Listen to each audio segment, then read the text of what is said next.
will tell you when it's your chance to get involved. And I think there are one or two that perhaps hold their fees. Okay. Alright, so your take is you have a very different even sort of career trajectory in terms of what you're trying to do as opposed to... I'm not waiting for anyone to tell me when I'm allowed to come and get involved, I'm afraid. I've never been very good at sitting around waiting for anyone to tell me to do anything. But, I mean, I guess I trained in a very small, very unconventional firm, which has given me a very skewed perspective of what you can do in the field and what I want to do and what I'm prepared to put up with, I guess. I think networking is very important. I caveat this with the qualification that I hate it with a passion. I really genuinely do not like networking. I really, really just like going up to people I do not know and going, hey, how are you? I'm Andy. I'm with you on that. This is fabulous, and I know you're with me on this. It's not natural to me. It's not natural to anyone. It's not natural to anyone. You can strap on the face and get on with it. And I know the phrases to say, I know the opinions that one can express to sound as if one is in the know. Of course I do. We all know how to... Do you actually genuinely feel that there are views that you're meant to be able to be laying across if you're going to be one of us? Yeah. There are sort of, I think, it might just be a perception, but there are acceptable views on things that you would need to be able to express. You need to have certain views. I generally don't express them. I go up to people and I go, "Hey, what is your weirdest hobby? I hate these things. Can you just tell me?" But a good conversation is worth so much more than 15.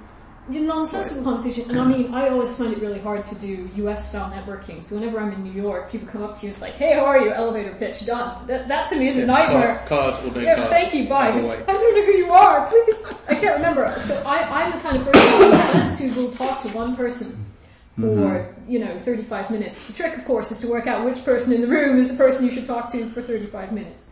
I haven't worked that out. So I tend to talk to people I like for 35 minutes and screw everybody else.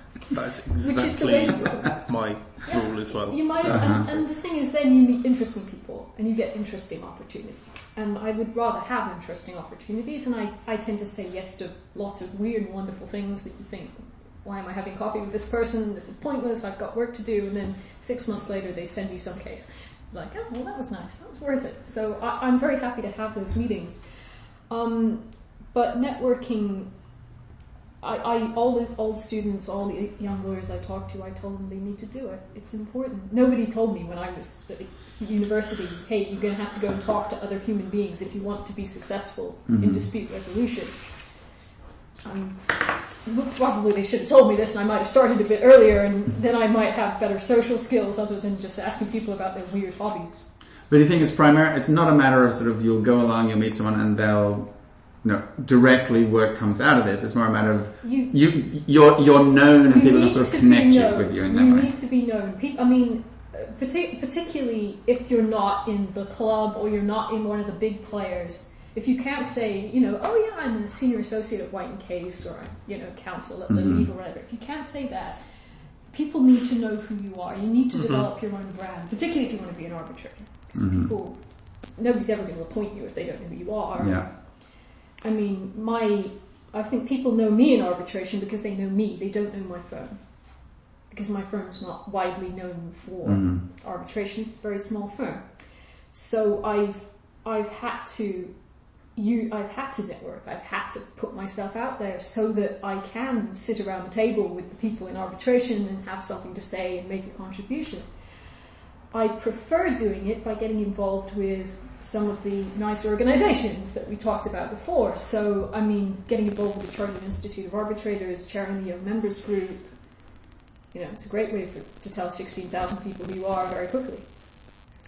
But it also means you're giving something back, which I like doing. All right, and in 30 seconds for a slightly important issue, because, yes, we're running out of time. We've run out of time. We've not in the sense that it's over, as in we've got other things to do, so... something that Dan can't really answer. Because he's a boy. Yes. Has that ever actually been an issue in your experience? Yeah, it is. I get even doing international arbitration now. I get treated differently by opposing counsel than my male co-counsel are treated. Mm-hmm. They adopt their patronising with me. They give the impression I don't know what I'm talking about, which is ironic because I'm doing cases sometimes where my co-counsel are like, I've never done an arbitration in my life, and to me they're being patronising, and they're saying, oh, this isn't how we do it in arbitration. It's an inherently flexible process. But it's nice for you. So, I get treated, it's very much, oh, she's just a little girl. That's, Yeah. The same thing in dispute resolution generally. If I'm with counsel in a mediation, if I go in with a partner who's a guy, even if they're a corporate partner, haven't got a clue, the mediator will say things to me like, oh, in mediation, it's normal to have a draft settlement agreement. Yeah, I know, I drafted one. Screw you.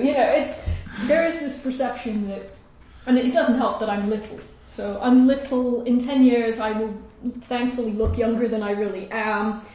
Mm-hmm. So I'm female and little, people treat me differently because I'm a girl. And that's fine because you can use it, but then you can use it to your benefit, but then it starts to become you're manipulating people. Now, is it just in the work context? I mean, the networking thing as well? I mean, do you get a different feeling out of that, or? You get treated differently. Then there, some of the old guard seem to have a view of women in the way in which it's appropriate to treat female practitioners. Can I just? I don't know if you'll answer. No. Honestly, as I said, most of my friends are middle-aged men. I am not. You're not a middle-aged man. I'm not saying we're not friends. We better sit down. I'm just going to go sit under the table for the rest of the interview. I will be 40 this year, and I think I officially makes me middle-aged. I definitely look middle-aged. I think there is an issue that's much wider than arbitration or mediation here. I mean, it's the legal industry that I work in London. Certainly, I think, frankly, it's the legal industry that I see in different jurisdictions that I operate in, which are multiple. There's a representation issue. There's definitely a behavioural issue in terms of, again, I've been in courtrooms fairly regularly where female barristers are definitely treated differently by the judge and by their own side and opposing counsel in terms of, in those extreme pressure moments, for some reason there are more dismissive comments that are made towards it. I'm not sort of pulling this out. This is very specific, anecdotal in the last couple of months. Have watched this and sat there thinking that's weird. That's not right. I mean, from my side, the biggest point is that there's just an absence of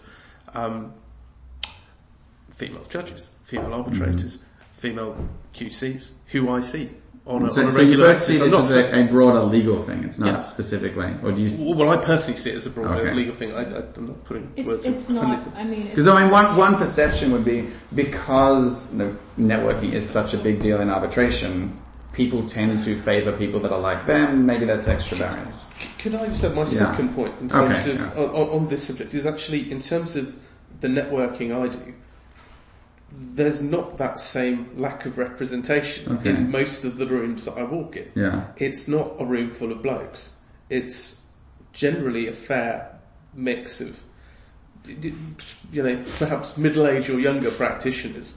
So there is clearly an issue. I think probably that step afterwards, in terms of, now who knows whether that's a structural issue in terms of the organisations and the institutions that are not promoting properly, which is why there was our initial facetious exchange. It's very important that groups like Arbitral Women sort of actually make some meaningful change to what's going on. I don't, I mean, I do get it. You can see why it's happening, but I find it strange that it still happens. Maybe in 10 years' time again, it'll be one of those things that's not as big an issue. But it's, from my perspective, it is an issue, and it's one that I'm quite alive to, because again, it's an odd thing to see 5 male QCs and then in high court litigation all on the front row, and then 6 juniors, of which only there's only one woman on the second row, and it's just like, that's not the office that I work in. That's not sort of, it's an